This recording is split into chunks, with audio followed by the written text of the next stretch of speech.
Helai rubber ho na hian sangal tla lamhu lo tan o ngal rual tla o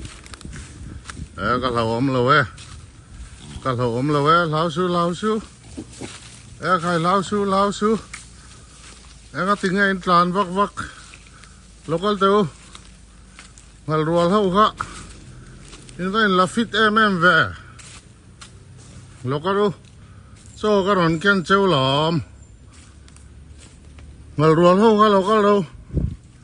cho ka ron pe ka ron ken cheu ne local lao su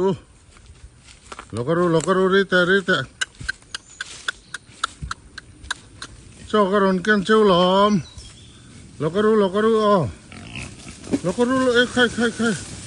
cái tên vain la fit về rek à local hết à cho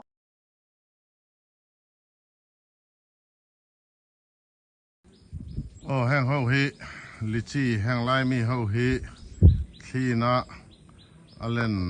lak bang ani hi ngek ngai na voin hi me ni som ni le pakwa sang ni som ni pali ni ya lichi ho hi chu me thai hian an phang lai ani deuh ber ome tui ngo tang a por ve viu mai hi an rong po dike